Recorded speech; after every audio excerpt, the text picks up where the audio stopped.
Hello friends, आज हमारा practice set 20 रहेगा, जिसका हमारा फर्स्ट क्वेश्चन आता है। फर्स्ट क्वेश्चन इज, गिलफोर्ड ने अपसारी चिंतन पद का प्रयोग किसके समान अर्थ में किया था?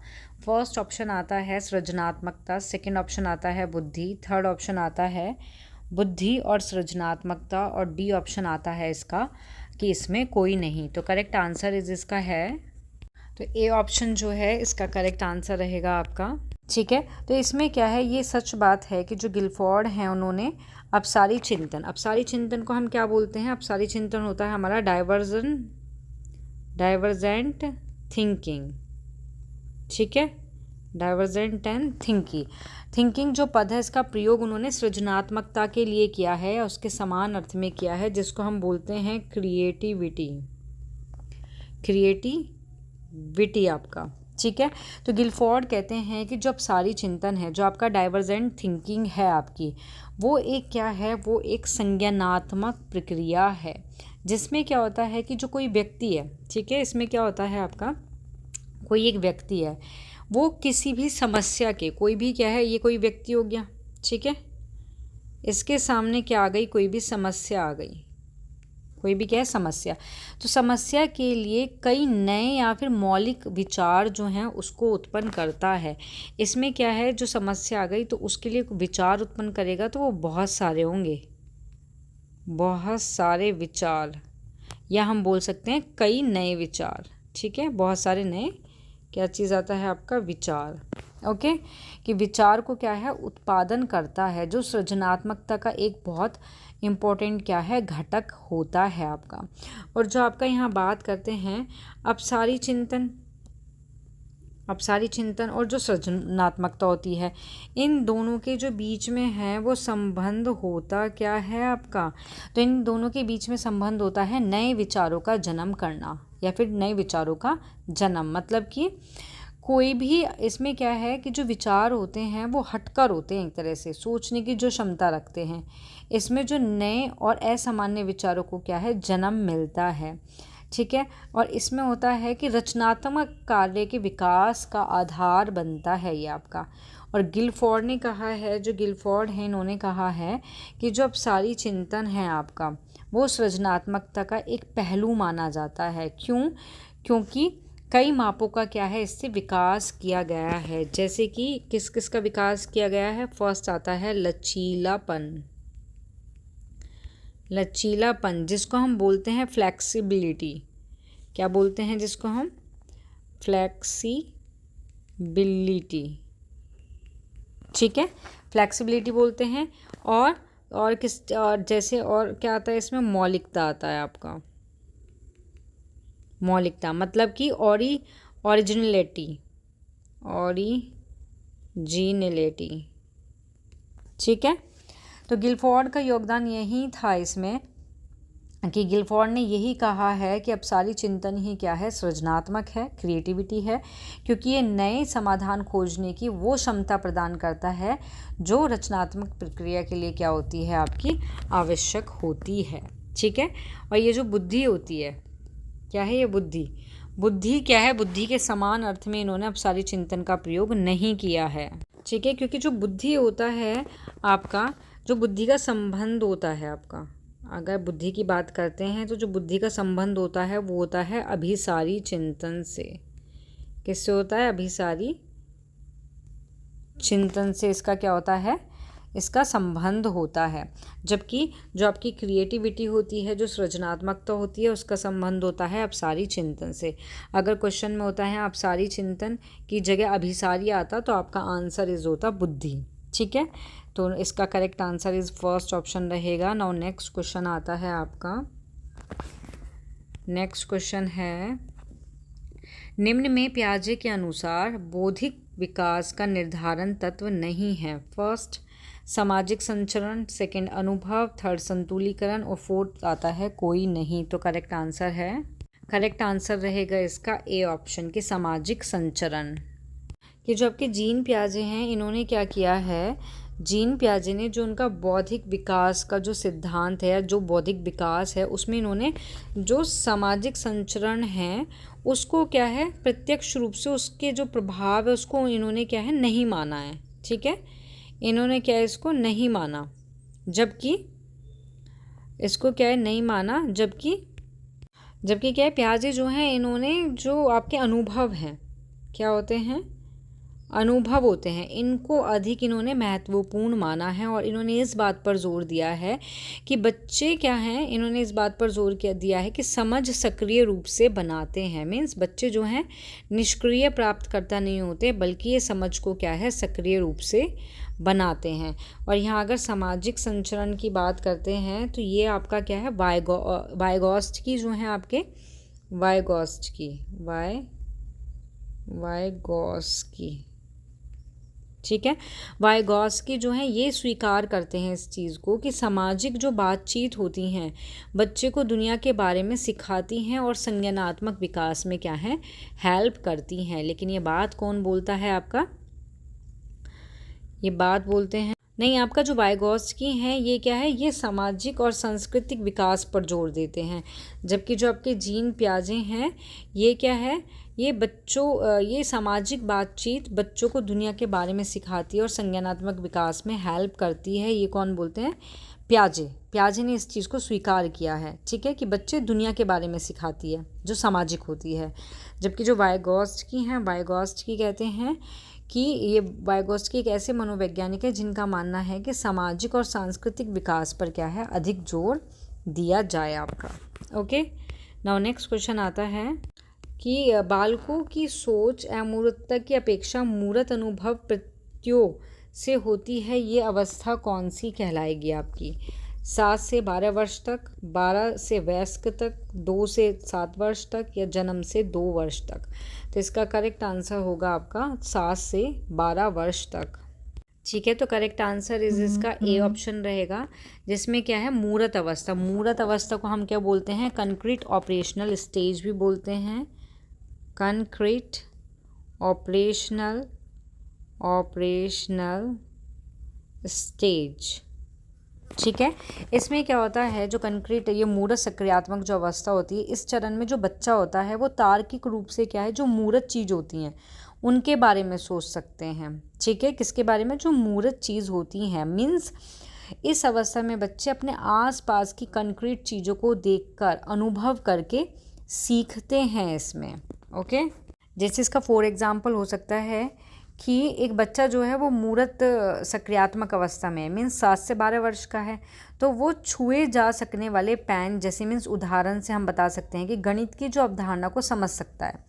और वो क्या है, यदि आप एक गिलास से क्या है, पानी दूसरे लंबे गिलास में डालते हैं तो पानी की जो मात्रा है वो नहीं बदलती, भले ही उसका क्या है, स्तर बदल गया हो इसके अंदर। ओके, और जो बच्चे होते हैं उनका जो स्तर होता है, जो बच्चे हैं उनका जो स्तर है वो कितना होता, कैसा होता है, सीमित होता है। कहाँ तक सीमित होता है उनका, कि जिन वस्तुओं को क्या है वो देख सकते हैं, जिन वस्तुओं को क्या, जिस चीज़ों को वो सुन सकते हैं, या किसी चीज़ को वो क्या छू सकते हैं, सिर्फ यहीं तक सीमित रहता है, ठीक है। जो अमूर्त विचार होते हैं उनको समझना, इनको क्या होता है, अभी मुश्किल होता है इनके लिए। ओके, और आपका यहाँ पे क्या है, अगर हम बात करते हैं, अगर हम 2 से 7 वर्ष की करते हैं, देखो यहाँ पे 12 से वयस्क तक की जो होती है उसको हम बोलते हैं औपचारिक, क्या बोलते हैं, औपचारिक संक्रियात्मक अवस्था होती है, 12 से वयस्क तक की होती है। 2 से अगर 7 वर्ष की हम बात करते हैं तो ये हमारी पूर्व संक्रियात्मक होती है, पूर्व संक्रियात्मक अवस्था होती है। और जन्म से 2 वर्ष की जो होती है, उसको बोलते हैं संवेदी पेशीय अवस्था, ठीक है।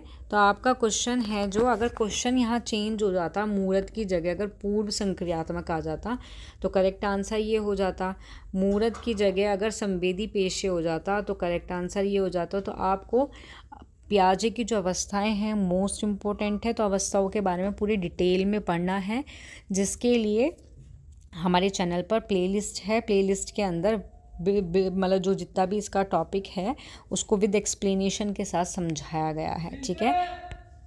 नेक्स्ट क्वेश्चन आता है हमारा अभिवृत्ति से, ठीक है, कि अभिवृत्ति है आपकी। फर्स्ट ऑप्शन आता है जिसमें हमारा कि व्यक्ति की बीजभूत क्षमता जो विशिष्ट प्रकार की होती है। सेकंड ऑप्शन आता है एक ऐसी विशेषता है जो व्यक्ति की योग्यता का क्या है, परिचायक है, जिसे किसी प्रदत्त क्षेत्र में विशिष्ट प्रशिक्षण ज्ञान से सीखा जा सकता है। नेक्स्ट आता है एक भावात्मक प्रवृत्ति है जो अनुभव के द्वारा संगठित होकर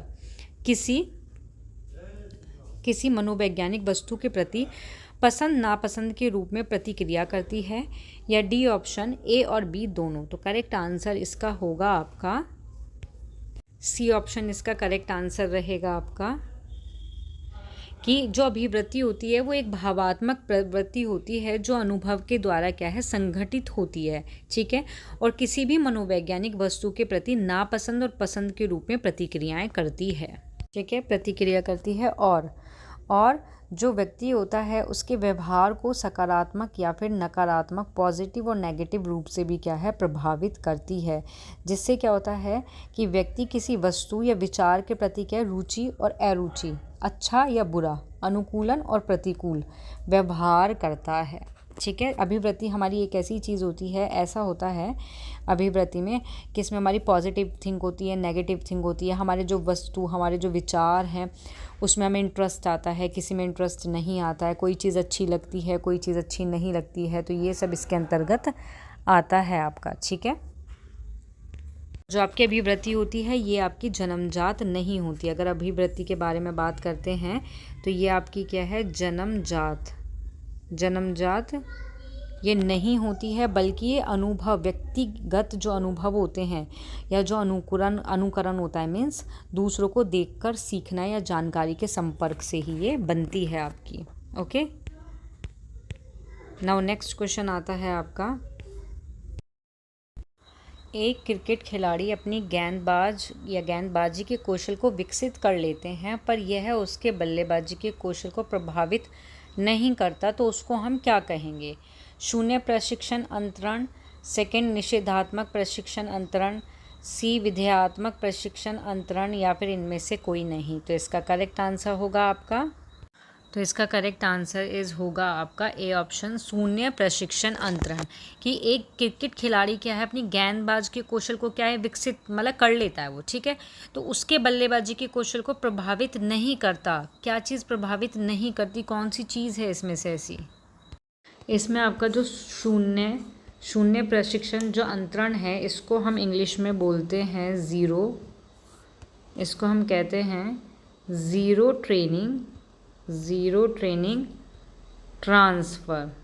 ठीक है, मतलब कि एक ऐसी स्थिति है जब हम एक कार्य को सीखने से क्या करते हैं, जो हमने एक काम करा, उससे हमने क्या करा, किसी ज्ञान को प्राप्त कर लिया, लेकिन उस कौशल का उपयोग करके हम किसी दूसरे नए कार्य को सीखने में कोई मदद नहीं मिलती है और ना ही कोई बाधा आती है। ठीक है, हम कह सकते हैं कि जब हमारे पूर्व में सीखे गए कार्य का नए कार्य के प्रदर्शन पर कोई प्रभाव नहीं पड़ता है, क्योंकि दोनों कार्य पूरी तरह से क्या होते हैं, असंबंधित होते हैं आपके।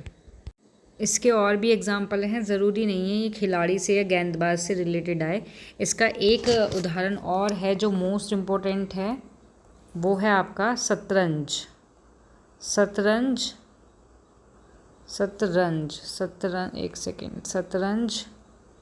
खेलना। ठीक है, और तैरना, जैसे ये दोनों के दोनों हैं, इनमें क्या है, इनमें कोई भी सहायता नहीं मिलती एक दूसरे से। जैसे शतरंज खेलना जो है वो सीखने से तैरना सीखने की क्षमता पर कोई प्रभाव नहीं पड़ता, और ना ही हमारा जो तैरना है तैरने से जो शतरंज खेलने में क्या है, कोई भी हेल्प नहीं मिलती है आपकी। ठीक है, क्लियर हुआ? नाउ नेक्स्ट क्वेश्चन आता है, सोचने, तर्क करने, समस्या को हल करने की क्षमता वृद्धि किस अवस्था के अंतर्गत आती है? फर्स्ट बाल्यावस्था, सेकंड पूर्व बाल्यावस्था, थर्ड शैशवावस्था, या फोर्थ किशोरावस्था।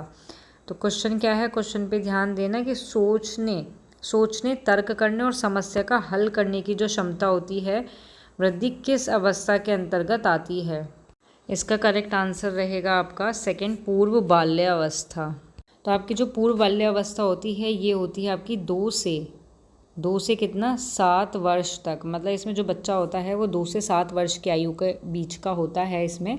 और इसमें क्या होता है, मानव विकास का ये क्या होता है, महत्वपूर्ण चरण होता है, इम्पोर्टेंट चरण होता है, ये इम्पोर्टेंट स्टेज होती है। क्यों? क्योंकि इसमें बच्चे का जो शारीरिक विकास है, कौन सा शारीरिक, बच्चे का शारीरिक, संज्ञानात्मक, भावनात्मक और सामाजिक, ये सारे जो विकास होते हैं ये बहुत तेज़ गति से होते हैं। और इस दौरान क्या होता है, जो बुनियादी कौशल विकसित करने की क्या है, एक तरह से शुरुआत हो जाती है इसमें। ओके, और इस अवस्था को जो पूर्व बाल्यावस्था होती है, इसको मोस्ट इम्पोर्टेंट है लिख लेना कि जो आपकी पूर्व बाल्यावस्था है इसको हम क्या कहते हैं, खिलौने का आयु कहते हैं। क्या कहते हैं? खिलौने की आयु कहा जाता है इसको प्री स्कूल एज कहा जाता है, जिसको हम बोलते हैं प्राक टोली आयु। ठीक है, और इसको हम एक्सप्लोरेटरी एज भी बोलते हैं, जिसको बोलते हैं समन्वेशी आयु। तो कोई भी आपका नाम आके क्वेश्चन पूछ लिया जा सकता है, जैसे आपको एक क्वेश्चन आ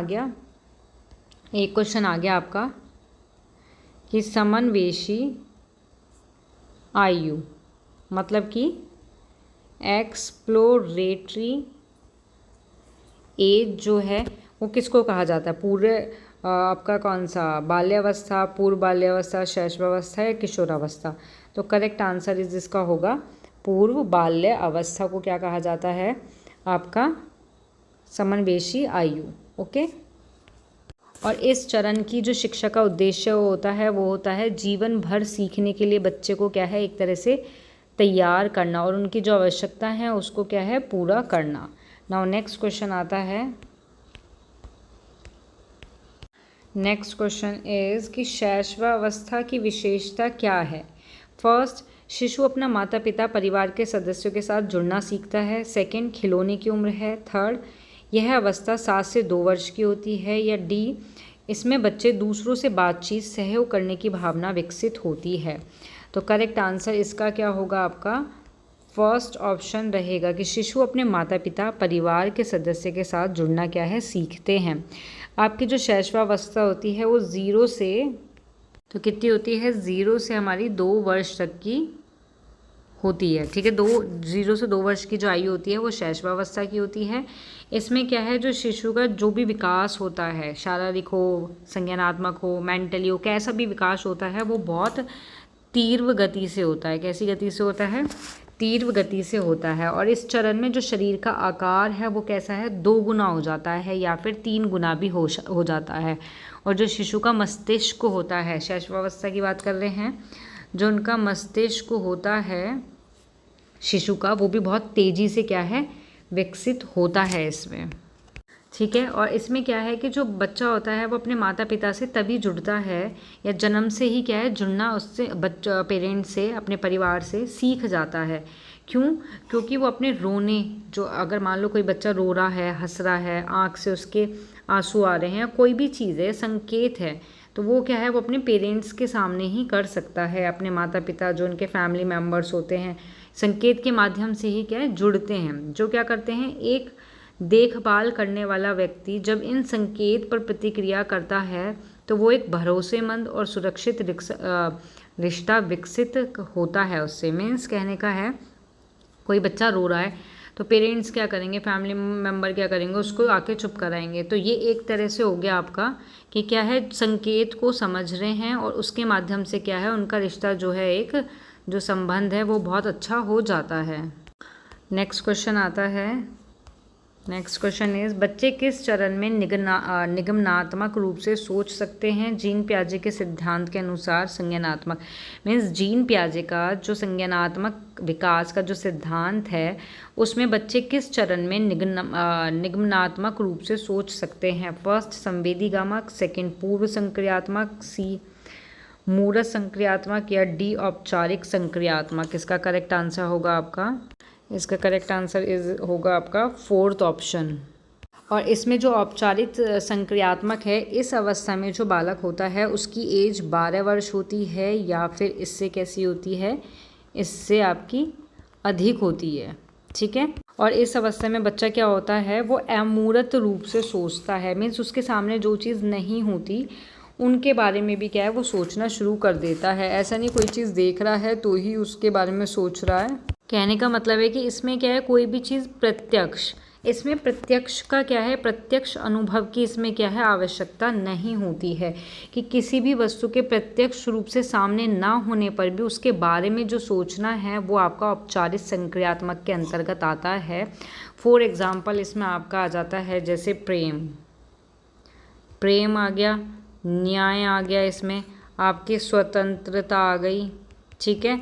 आपका सौंदर्य आ गया। इसमें आपको एक क्वेश्चन इस तरीके से भी मिल सकता है कि आपको 3 ऑप्शन ये दे दें और एक ऑप्शन आपको अलग दे दें और पूछ लें कि ये कौन सी अवस्था है, फर्स्ट, सेकंड, थर्ड, फोर्थ, संवेदीगामक, पूर्व संक्रियात्मक, मूढ़ संक्रियात्मक या फिर औपचारिक संक्रियात्मक।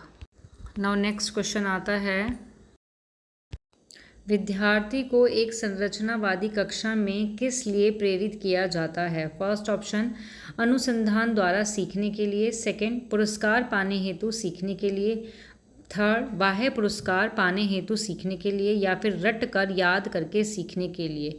विद्यार्थी को कौन सा संरचनावादी कक्षा में प्रेरित किया जाता है, किसके लिए? तो करेक्ट आंसर होगा इसमें आपका, करेक्ट आंसर इसमें होगा इसमें आपका ए ऑप्शन की अनुसंधान द्वारा सीखने के लिए। अब अनुसंधान द्वारा सीखने के लिए, ठीक है, अब इसका महत्व क्या होता है, क्यों हम अनुसंधान द्वारा सीखने के लिए क्या है बच्चे को या विद्यार्थी को प्रेरित करते हैं? क्यों? क्योंकि इससे क्या होता है, ज्ञान का निर्माण होता है। फर्स्ट इसमें वो आता है इसका पॉइंट, ज्ञान का निर्माण। ठीक है, मतलब कि छात्र नई जानकारी को अपने जो उसके पूर्व ज्ञान होते हैं या जो उसको पूर्व ज्ञान ज्ञात होता है उसको उस अनुभव से जोड़ता है, जिससे नई समझ या फिर नए अर्थ जो हैं वो निकल कर आते हैं। ठीक है। सेकंड आता है इसमें, सेकंड पॉइंट आता है समस्या समाधान। समस्या समाधान मतलब कि जो छात्र है वो वास्तविक दुनिया की जो समस्या होती है उसका सामना करते हैं और समाधान जो उसका सॉल्यूशन है खोजने के लिए क्या करते हैं, वे मिलकर काम करते हैं और समस्या समाधान और सहयोग कौशल जो है उसको सिखाता है। ठीक है। थर्ड पॉइंट आता है, बहुत सारे पॉइंट हैं इसके, इसलिए आपको सारे पॉइंट्स जो हैं हेडिंग लिख लेना, जो मैं बोल रही हूँ उसको नोट करते रहना। नेक्स्ट आएगा इसमें सतत प्रक्रिया। सतत प्रक्रिया मतलब कि ज्ञान को एक निष्क्रिय तथ्य के रूप में याद करने के बजाय इसमें क्या किया जाता है, सक्रिय रूप से खोजते हैं इसमें, और एक गतिशील जो है, गतिशील लगातार बदलते दृष्टिकोण के रूप में क्या है उसको देखते हैं। और ये काम कैसे करता है, प्रश्न पूछकर, कि छात्र एक ऐसी गतिविधि इसमें संलग्न होती है इसके अंदर कि स्वाभाविक रूप से जो प्रश्न पूछे जाते हैं वो उनके विषयों की क्या करते हैं, खोज करते हैं। और इसमें ये भी है कि उत्तर खोजने के लिए क्या है, अपने आसपास की दुनिया का क्या करते हैं, निरीक्षण भी करते हैं, प्रयोग भी करते हैं और अनुसंधान भी करते हैं। ठीक है, तो क्लियर हो गया आपको कि जो अनुसंधान द्वारा सीखने के लिए किस तरीके से प्रेरित होते हैं।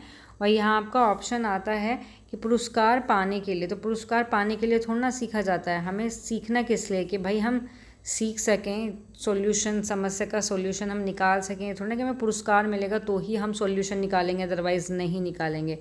या फिर बाह्य पुरस्कार, तो ये भी नहीं होगा। रट कर याद करना तो होता ही नहीं है इसमें, तो correct answer is A option रहेगा। नाउ नेक्स्ट क्वेश्चन आता है आपका इसमें, कक्षा में अधिगम प्रक्रिया में बाधक कौन सा कारक बन जाता है? फर्स्ट कक्षा का आकार, सेकंड जानकारी प्रस्तुति के अनेक तरीके, आपका सी ऑप्शन आता है विविधता के प्रति सम्मान, डी ऑप्शन आता है संसाधन संपन्न वातावरण।